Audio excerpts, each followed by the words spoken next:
get out of our lives and keep that old ranch," my daughter-in-law declared during my husband's will reading. I accepted quietly. A week later, what I discovered in the ranch's basement made my phone ring 62 times. Greed took everything from the Shrew. I thought I'd known the deepest kind of heartbreak when I'd buried my husband. But what if I told you, just 3 days later, my own son and his wife managed to break my heart all over again and then tried to erase me from existence? They had no idea they were about to hand me the keys to a fortune I'd make sure they never touched. The scent of old leather and stale air hung heavy in that lawyer's office, a grim backdrop to the finality of Levi's death. I sat there, numb, still in the black dress from his funeral, my hands clasped tight in my lap. Across from me, my son Quinn shifted uncomfortably, avoiding my gaze, while his wife, Maisie, just sat there, meticulously examining her manicured nails, oozing boredom. It was sickening.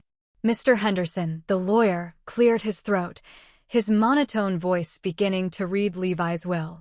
"To my beloved wife, Mildred, I leave the ranch property on Willow Creek Road." Before he could even finish, Maisie let out this exaggerated sigh, a sound that cut through the silence like a knife. "Oh, for crying out loud," she sneered, rolling her eyes. "Just get rid of that old dump and come live with us. You can help with the kids and actually be useful for once." My chest tightened. Useful? Quinn said nothing, just stared at his hands. This was my son. The boy I'd rocked to sleep, the one I'd worked double shifts for after his father lost job after job. Now he couldn't even look at me. Mr. Henderson continued, his voice softer now. "The main residences, investment accounts, and remaining assets are to be divided between." Maisie interrupted again, sitting up, suddenly interested. "Something worth talking about," she practically chirped.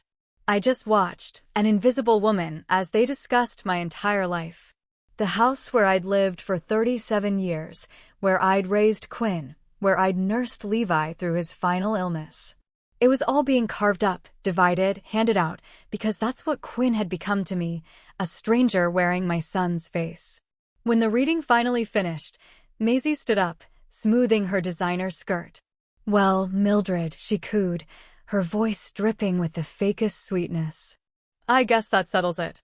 Just get out of our lives and go play farmer at that old ranch. Maybe the isolation will give you time to think about all the ways you failed as a mother." The words hit me like a physical blow. Failed as a mother. I'd sacrificed everything for Quinn. My career, my dreams, my very identity.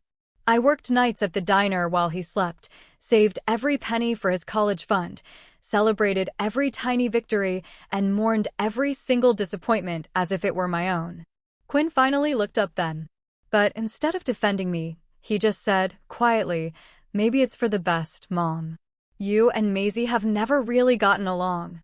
Never gotten along, as if this was some petty catfight instead of a systematic campaign to erase me from my own family.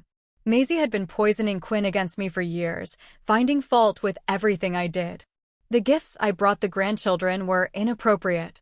My advice was outdated. The love I tried to show was suffocating. "I understand," I said, my voice barely above a whisper. I gathered my purse, standing on legs that felt suddenly unsteady. "I'll pack my things." Maisie's smile was triumphant. "Don't forget to take all those old photos and knickknacks. We're redecorating anyway." Old photos and knickknacks, 40 years of memories, reduced to clutter in her eyes. I walked out of that office feeling like I'd lost not just my husband, but my entire identity. The woman who'd been Quinn's mother, Levi's wife, the grandmother who'd secretly hoped for a bigger part in her grandchildren's lives. She was being erased as efficiently as dust wiped from a shelf. The drive to pack my belongings was a blur of tears and disbelief. Quinn didn't offer to help. He didn't even come to see me off. As I pulled away from the house, my old car loaded with boxes, I saw Maisie watching from the window, her expression satisfied, like she'd finally gotten rid of a persistent pest. The ranch was 40 miles outside town, down a dirt road that hadn't been maintained in years. As I bumped along, I wondered if this was how exile always felt, like driving toward the edge of the world, everything familiar disappearing in my rearview mirror. I'd only been to the ranch a handful of times. Levi had inherited it, but never seemed interested in it. Too much work, he'd always said, or too many memories. Now, pulling up to that weathered farmhouse as the sun began to set, I felt the full weight of my new reality. This ramshackle building with its peeling paint and sagging porch was home now, not by choice, but by the cruel mathematics of family politics, where love could be divided like property and distributed to the highest bidder. The key was where Levi had always kept it, under a loose board on the porch steps. Inside, the house smelled musty and forgotten. Dust motes danced in the fading light. Furniture was covered in white sheets like ghosts. Every footstep echoed in the emptiness. I sat down heavily in what had once been the living room and finally allowed myself to cry. Not the quiet, dignified tears I'd shed at the funeral, but deep, wrenching sobs that came from a place of profound loss. I wasn't just mourning Levi anymore. I was mourning the illusion that family meant something more than convenience and inheritance. In that moment, surrounded by shadows and silence, I made a promise to myself. I would survive this. I would find a way to rebuild my life from the ashes of what Maisie and Quinn had left me. I just had no idea that the means to do exactly that was already waiting for me, hidden in the very foundations of the place they'd exiled me to. The phone in my purse buzzed once with a text from an unknown number. Probably spam. I ignored it. Tomorrow would bring its own challenges, but tonight, I would grieve for the family I'd lost and the woman I used to be. The first week at the ranch nearly broke me.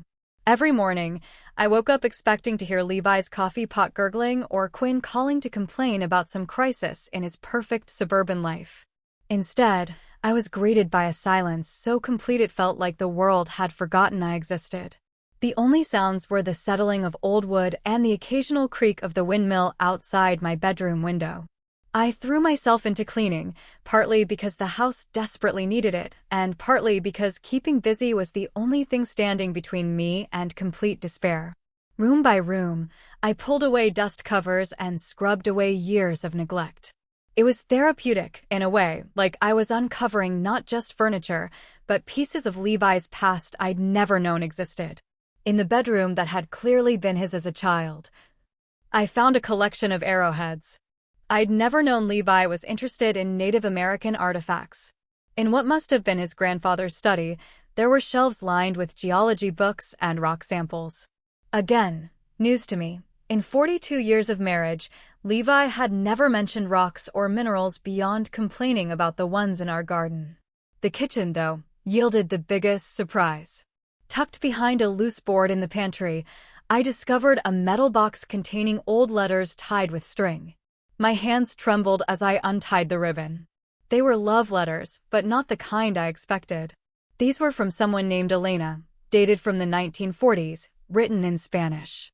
At the bottom of the box were photographs of a beautiful young woman standing next to a man who looked remarkably like Levi's grandfather. I sat at the kitchen table, studying the photos, trying to piece together this hidden story. Elena's letters spoke of mining rights and land surveys, mixed with passionate declarations of love.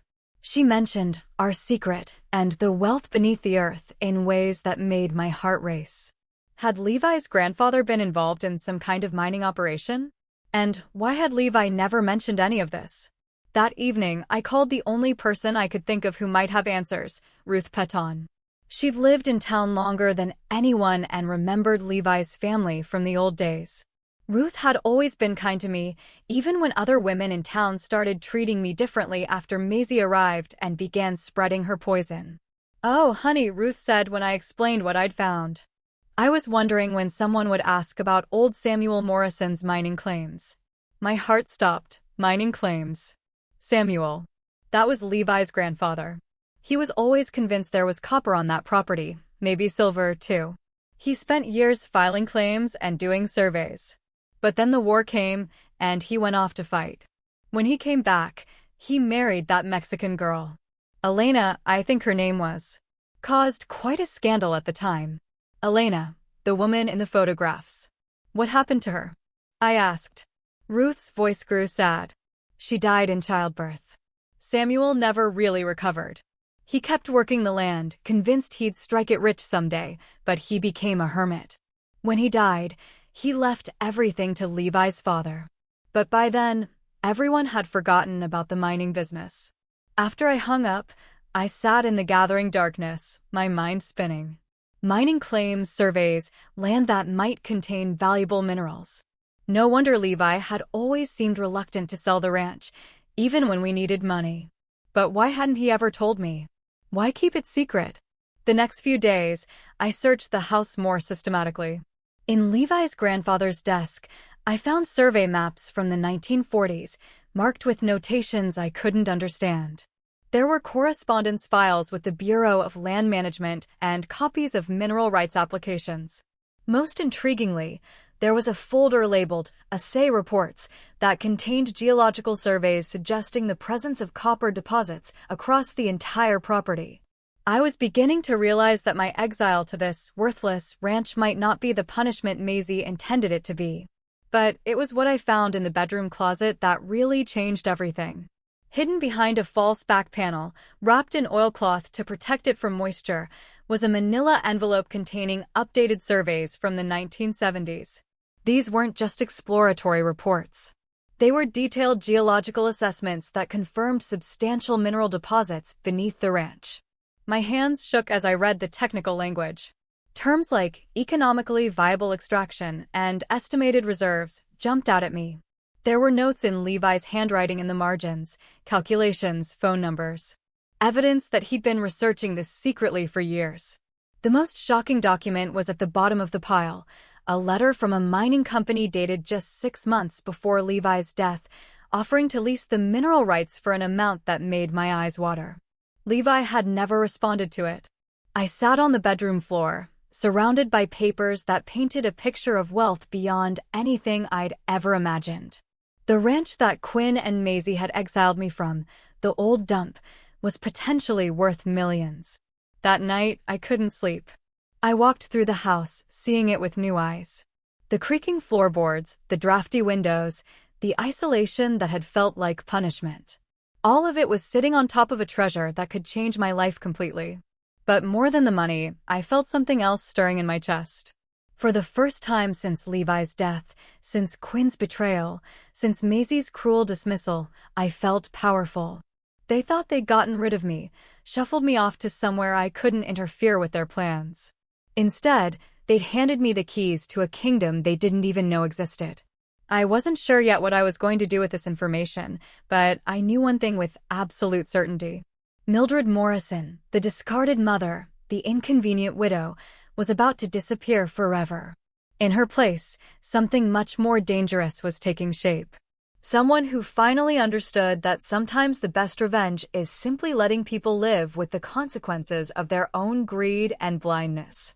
The transformation had begun, and I was the only one who knew it. The basement had always intimidated me. Every time I'd visited the ranch over the years, Levi had steered me away from those narrow wooden stairs that disappeared into darkness below the kitchen. Nothing down there but junk and spiders, he'd always said with that dismissive wave of his hand. Not worth bothering with.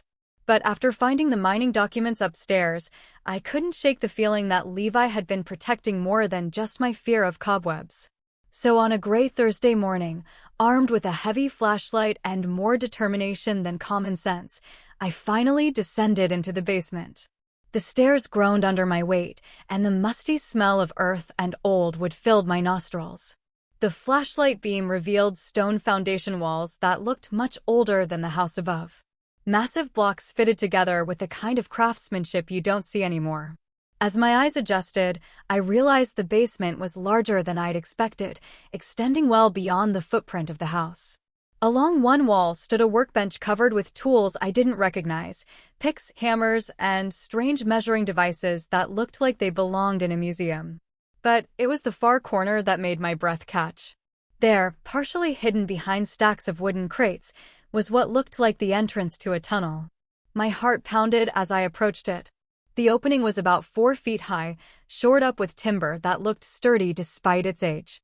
A cool draft flowed from the darkness beyond, carrying a mineral scent that reminded me of the geology samples I'd found upstairs. I wasn't brave enough to venture into that tunnel alone, but I could see enough to know it wasn't natural. Someone had dug this deliberately, and from the professional look of the support beams, they'd known what they were doing. Turning back to explore the rest of the basement, I began examining the wooden crates more carefully.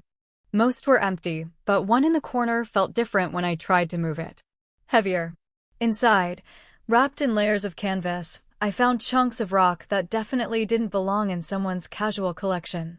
Even with my limited knowledge, I could see veins of green and blue running through the gray stone. Copper, maybe?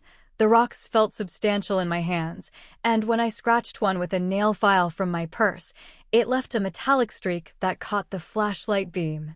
But the real treasure was in the last crate I opened. At the bottom, beneath more rock samples, I found a leather portfolio tied with string. Inside were documents that made the papers upstairs look like rough drafts. These were official geological surveys completed just 5 years ago by a professional mining company. The letterhead read Morrison Geological Associates. Apparently, Levi had commissioned this work under his grandfather's name to avoid local attention. The technical language was challenging, but the conclusions were crystal clear. The property contained what geologists called a significant copper deposit with excellent commercial potential. There were estimates of ore quality, extraction costs, and projected revenues that made my hands shake as I read them. One document was particularly eye-opening, a feasibility study that outlined how modern mining techniques could extract the copper with minimal environmental impact. The projected revenue over a 20-year lease was astronomical, enough to make someone wealthy beyond their wildest dreams. But the document that changed everything was dated just 3 months before Levi's death. It was a formal offer from Southwestern Mining Corporation to lease the mineral rights for an upfront payment of $2 million, plus quarterly royalties that could total millions more over the life of the lease. Levi had never even told me about it. I sat on an overturned crate, surrounded by evidence of my husband's secret life, and tried to process what this meant.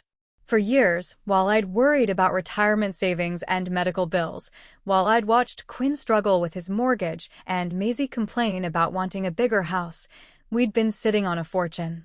More than that, Levi had known about it. He'd commissioned surveys, received formal offers, and kept it all hidden from everyone, including me. Why? What had he been planning? I found part of the answer in the very last document in the portfolio. A handwritten note in Levi's familiar scrawl. It was dated just weeks before his final hospital stay. Mildred deserves better than what I gave her. This is her chance to have the life she sacrificed for Quinn and me. Don't let that woman ruin everything we worked for. That woman. Even in his private notes, Levi couldn't bring himself to write Maisie's name. But his meaning was clear. He'd known exactly what kind of person his daughter-in-law was, and he'd been protecting this discovery from her. The ranch that Quinn and Maisie had dismissed as worthless, that they'd used to exile me from the family, was worth more than everything else in Levi's estate combined. They'd essentially handed me millions of dollars while congratulating themselves on getting rid of me. I climbed the basement stairs with my mind racing and my heart pounding. In the kitchen, I spread the documents across the table and tried to think clearly about what to do next. The smart thing would be to contact Southwestern Mining Corporation immediately, confirm their offer was still valid, and start the process of leasing the mineral rights. But something held me back. Maybe it was the memory of Maisie's smug smile as she dismissed me from my own family. Maybe it was the way Quinn had sat there, silent, while his wife humiliated me. Or maybe it was just the realization that for the first time in my adult life, I held all the cards. I thought about the phone calls I'd been ignoring all week. Quinn had left several voicemails that I'd deleted without listening to. Maisie had sent text messages that I'd blocked. They probably expected me to come crawling back, begging for forgiveness and a place in their perfect suburban life. Instead, I picked up my phone and called the number on the Southwestern Mining letterhead. A professional woman's voice answered on the second ring. "Miss Morrison, we've been hoping to hear from you. Is this regarding your husband's mineral rights inquiry?" I took a deep breath, feeling power flow through me like electricity. "Yes," I said, my voice steadier than it had been in months. "I'd like to discuss your proposal." "Wonderful. We're still very interested in the property. In fact, given recent market conditions, we might be able to improve on our original offer." Could we arrange a site visit? As I scheduled the appointment for the following week, I caught my reflection in the kitchen window. The woman looking back at me wasn't the broken, grieving widow who'd been exiled from her own family. This was someone else entirely. Someone with options. Someone with power. Someone who was about to change the rules of the game completely. I spent the rest of the day researching mining law and royalty agreements online. By evening, I understood exactly what I was sitting on and what it could mean for my future. More importantly, I understood what Quinn and Maisie had given up in their eagerness to be rid of me. That night, I slept better than I had since Levi's funeral. Tomorrow would bring new challenges. But for the first time since the reading of the will, I felt like I was moving towards something instead of running away from everything I'd lost. The phone in my bedroom buzzed once with another text from Quinn, but I didn't even look at it. Whatever crisis was driving him to reach out could wait. I had more important things to focus on now. Outside my window, the old windmill creaked in the night breeze, but it no longer sounded lonely. It sounded like a promise. The men from Southwestern Mining Corporation arrived on Tuesday morning in a white pickup truck that looked serious and expensive. I'd spent the weekend preparing for this meeting, researching everything I could about mineral rights and mining leases. I'd also driven into town and bought myself a new outfit. Not the practical clothes I'd worn for years while caring for Levi, but a sharp business suit that made me feel like someone worth taking seriously. The team leader, a weathered man named Frank Torres, had the kind of calm competence that comes from decades of experience. His assistant, a younger woman named Sarah Chin, carried a tablet and several pieces of equipment I didn't recognize. "Mrs. Morrison," Frank said, shaking my hand with genuine respect. "I'm sorry for your loss. Your husband was a smart man to hold on to this property." We spent the morning walking the boundaries of the ranch. While Frank explained what they'd found in their previous surveys, he pointed out geological features I'd never noticed. Rock formations that indicated mineral deposits, subtle changes in soil color that spoke to what lay beneath. "The copper seam runs diagonally across your property," Sarah explained, showing me a digital map on her tablet. "It's what we call a high-grade deposit, which means the concentration of metal is well above average. That translates to significantly higher royalty payments." When we reached the area above the basement tunnel, Frank stopped and smiled. "Your husband's grandfather was no fool. This tunnel follows the copper vein almost perfectly. He must have had good instincts about geology." "What kind of money are we talking about?" I asked, surprising myself with how businesslike I sounded. Frank and Sarah exchanged a look. "Mrs. Morrison," Frank said carefully, "given current copper prices and what we know about the deposit, we're prepared to offer you $4 million up front for a 20-year lease, plus quarterly royalties that should average between $300,000 and $500,000. I managed to keep my expression neutral, but inside I was reeling. $4 million up front. $500,000 every 3 months. In the first year alone. I'd make more money than Levi and I had earned in our entire marriage combined. "I'll need to review the contract with a lawyer," I said, proud of how steady my voice remained. "Of course," Frank replied. "Take all the time you need. But, Mrs. Morrison, I want you to know this is an exceptional property. Your husband could have made this deal years ago and lived very comfortably." I'm curious why he waited. I thought about Levi's handwritten note, about his reference to protecting me from that woman. "I think he was waiting for the right time," I said. That afternoon, after Frank and Sarah left, I sat in the ranch house kitchen staring at the preliminary contract they'd given me. The numbers seemed almost fictional, but more than the money, I felt something else. A sense of possibility I hadn't experienced in decades. For 42 years, I defined myself by what I could do for other people. I was Quinn's mother, Levi's wife, the grandmother who sent birthday cards and Christmas presents. My own dreams had been set aside so long ago, I'd almost forgotten what they were. Now, suddenly, I had the power to define myself however I wanted. My phone rang, interrupting my thoughts. The caller ID showed Quinn's number. For the first time in weeks, I answered. "Mom?" His voice sounded strained, uncertain. "I've been trying to reach you." "I've been busy," I said simply. There was a pause. "Look, Mom. Maisie thinks maybe we were too harsh at the lawyer's office. She wanted me to call and see how you're settling in. Asterisk Maisie wanted him to call. Not Quinn himself. Asterisk even now, he couldn't have a conversation with his own mother without his wife's permission. I'm settling in just fine, I said. Good. That's good. Another pause. The thing is, Mom, we're having some cash flow issues with the house. The property taxes are higher than we expected. And Maisie wants to renovate the kitchen. We were wondering if you might be able to help us out, just temporarily. There it was. They'd barely finished dividing up Levi's estate, and already they needed more money. I thought about the contract sitting on my kitchen table, about the millions of dollars I'd soon have access to. How much? I asked.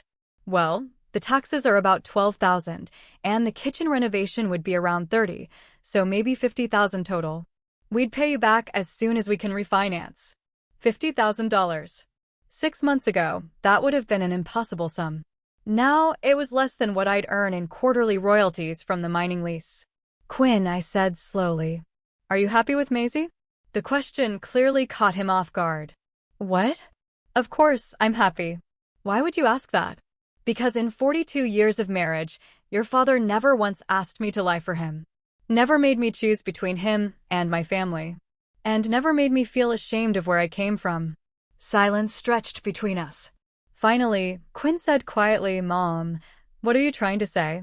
I'm saying that a good partner makes you better, not smaller. They don't isolate you from the people who love you. Maisie doesn't isolate me. She has high standards. High standards, as if treating his mother with basic human decency was some kind of unreasonable expectation. Quinn, do you remember when you were 8 and you wanted to build that treehouse in the backyard? Mom, what does this have to do with anything? Your father said it was too dangerous, too expensive, too much work. But I saw how much you wanted it, so I worked extra shifts at the diner and bought the lumber myself. We spent 3 weekends building it together. Do you remember that?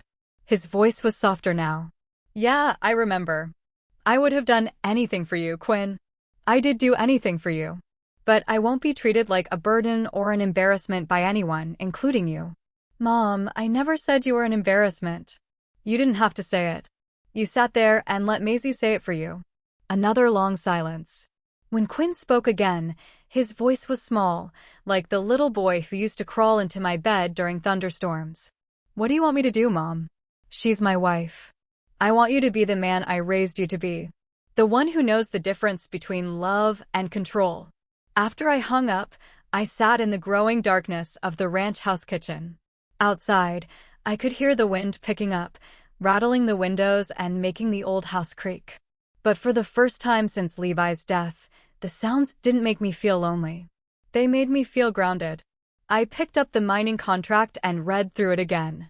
This time, focusing on the timeline. If I signed within the next 2 weeks, the upfront payment would be processed within 30 days. By the end of next month, I'd be financially independent in ways I'd never imagined possible. The question was, what did I want to do with that independence? As I got ready for bed, I caught sight of myself in the bathroom mirror. The woman looking back at me was different from the one who'd left the lawyer's office in tears just 3 weeks ago. This woman had options. This woman had power. This woman was just beginning to understand what she was capable of. My phone buzzed with a text from an unknown number, probably spam, but something made me look at it anyway.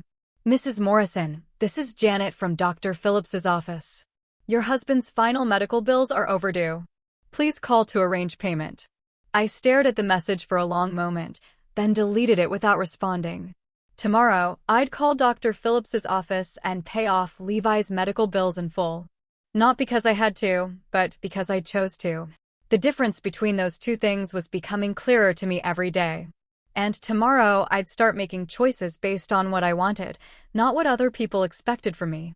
For the first time in my adult life, I was about to discover what that felt like. The contract was signed on a Thursday. I'd driven into the city to meet with an attorney I'd found through the State Bar Association, a sharp woman named Patricia Wells, who specialized in mineral rights law. She'd reviewed every line of the Southwestern mining agreement with the kind of attention to detail that made me grateful I'd waited. This is an excellent deal, Mrs. Morrison, Patricia had said, sliding the final documents across her mahogany desk. In 30 years of practice, I've rarely seen terms this favorable for a property owner. When I signed my name at the bottom of the last page, I felt something shift inside me, like tumblers falling into place in a lock that had been jammed for decades.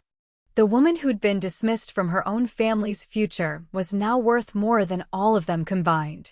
The first payment would arrive within 2 weeks, for $1 million, deposited directly into an account I'd opened specifically for this purpose. I'd also arranged for the quarterly royalty payments to go into a separate investment account. Patricia had recommended a financial advisor who specialized in sudden wealth.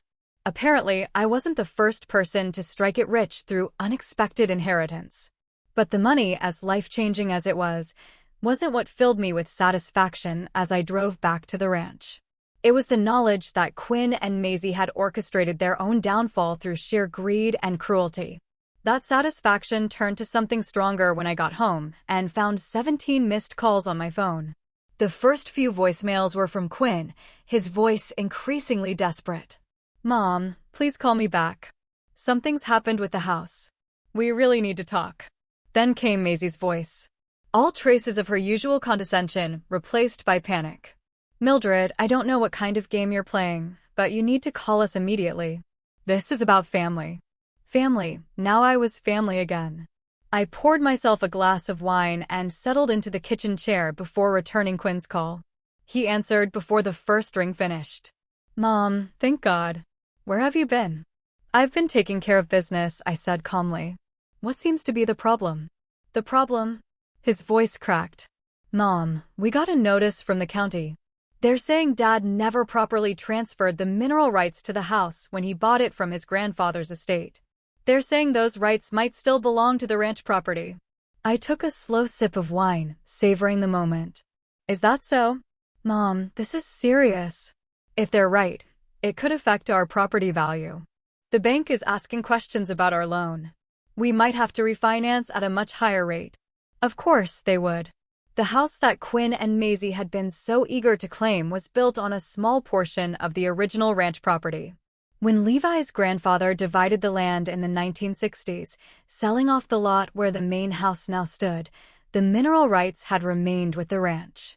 It was a common practice in that era and completely legal. I discovered this particular detail while reviewing the mining company's geological surveys. They'd been very thorough. The irony was exquisite.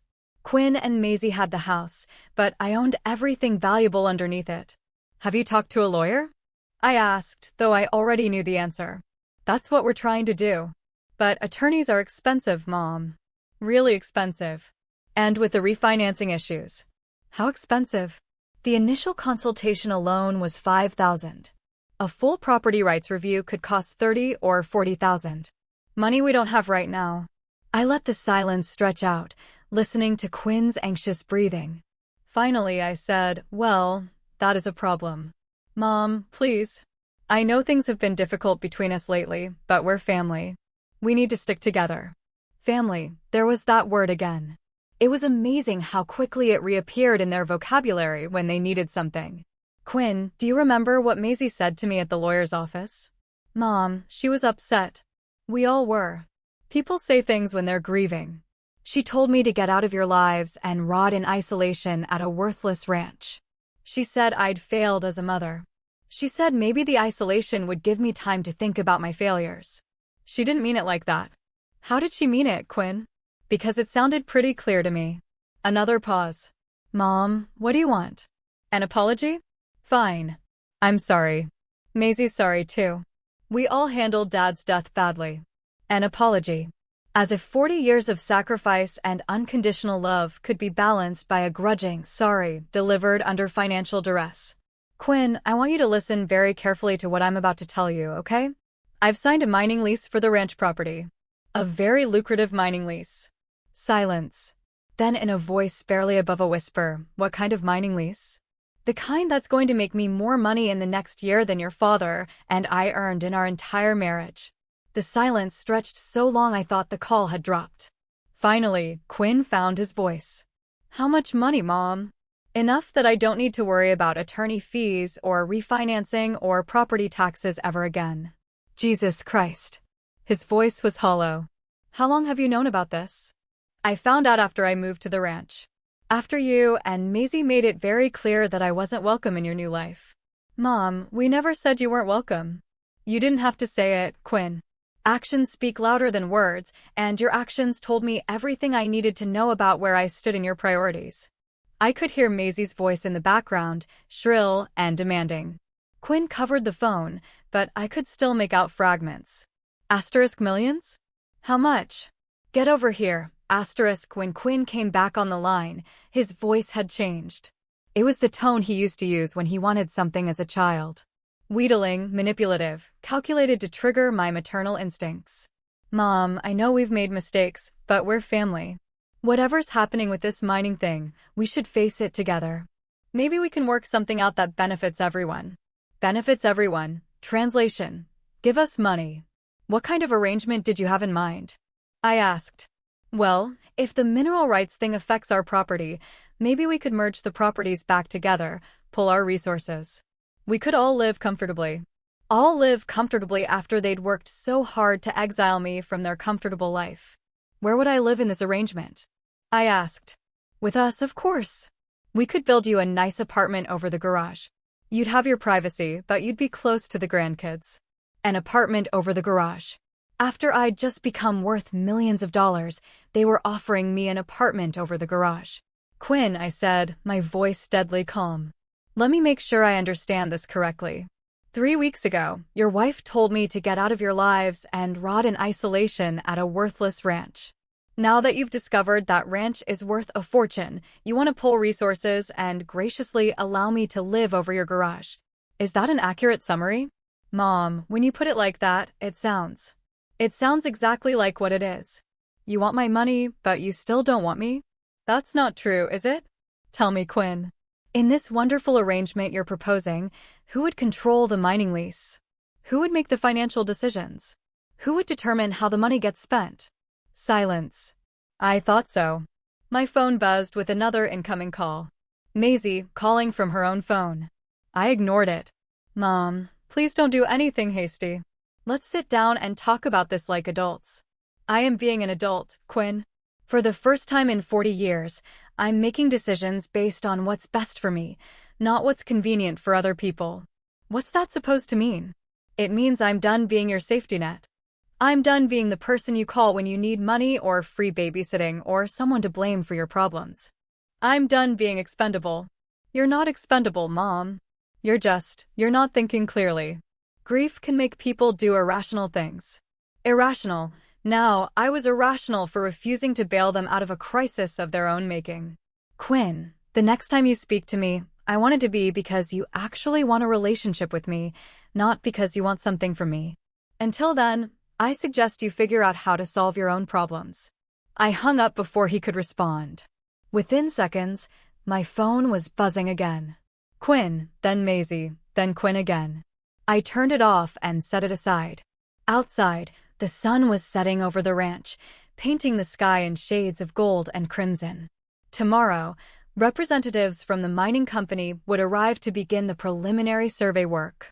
Soon, this quiet property would be bustling with activity as they prepared to extract the wealth that had been sleeping beneath the earth for millions of years. But tonight, it was just me and the silence and the knowledge that everything had changed.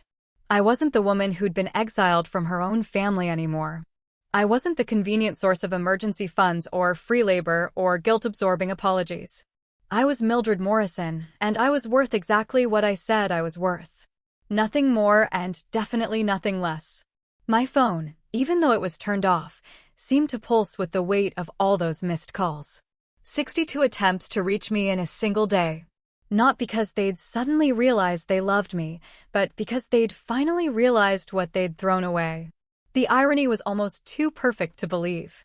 6 months later, I was sitting on the porch of my renovated ranch house, watching the sunrise paint the mountains purple and gold, when the mining company's quarterly report arrived.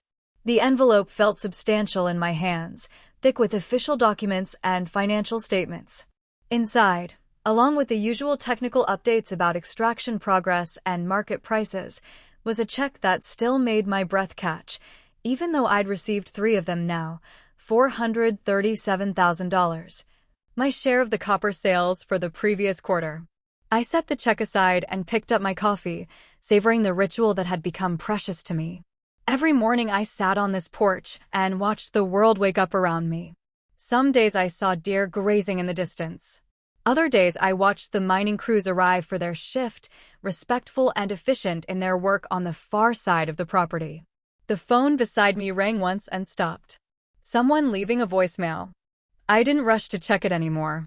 These days, most of my calls were from people I actually wanted to talk to. Patricia Wells, my attorney, keeping me updated on legal matters. Frank Torres from the mining company, providing operational updates. Dr. Sarah Chin, who'd become something of a friend, as well as a professional contact. And sometimes, though less frequently now, from Quinn. The character of his calls had changed over the past 6 months. The desperate pleading had gradually given way to awkward attempts at normal conversation. Last week, he'd called to tell me that his youngest daughter had lost her first tooth. The week before, he'd asked for my pot roast recipe. Small gestures, but they felt different than his previous communication. Less calculated, more genuine. I'd started answering about half of his calls. Maisie, on the other hand, had stopped calling entirely after a particularly unpleasant conversation in February, where she'd accused me of manipulating the situation and turning Quinn against his own family. I'd listened to her rant for about 2 minutes before calmly informing her that I had neither the time nor the inclination to manipulate anyone, and that if Quinn was reconsidering his priorities, perhaps she should examine her own behavior instead of blaming me. She'd hung up on me. It was the last time we'd spoken. From what Quinn told me during our careful conversations, their marriage was struggling. The financial stress of the mineral rights issue had exposed cracks that had probably been there all along. Quinn had been forced to take out a second mortgage at a punitive interest rate. Maisie's grand renovation plans had been shelved indefinitely. Most tellingly, Quinn had started attending family therapy sessions alone, since Maisie refused to participate. I'm learning about boundaries, he told me during our last conversation, about the difference between supporting someone and enabling them. I'd said nothing, but the irony wasn't lost on me. Quinn was learning lessons I'd tried to teach him for years, but only after watching his own world crumble under the weight of his wife's demands. The mining operation itself had exceeded everyone's expectations. The copper deposit was not only larger than initially projected, but the ore quality was exceptional. Frank had mentioned that other mining companies were expressing interest in adjacent properties, drawn by the success of our operation. You're sitting on one of the richest copper strikes in the region, he'd told me last month. Your husband's grandfather had good instincts. I'd used some of the money to completely renovate the ranch house, tastefully preserving its character while adding modern conveniences. Solar panels on the roof, a new kitchen with efficient appliances, central heating and air conditioning. High-speed internet that allowed me to manage my investments and stay connected to the world. But more than the physical improvements, I'd invested in experiences. I'd taken a photography class and discovered I had an eye for capturing the beauty of the landscape around me. I'd traveled to Santa Fe and spent a week learning about the Native American culture that had shaped this region's history. I'd even taken a geology course at the community college, wanting to understand the science behind the wealth flowing from my land. For the first time in my adult life, I was living for myself. The voicemail light was blinking on my phone. I picked it up and played the message. Hi, Mom. Quinn's voice was softer than it used to be, less demanding. I wanted to let you know that Emma made the honor roll this semester, and Tommy's soccer team made it to the regional finals. I thought you might want to know.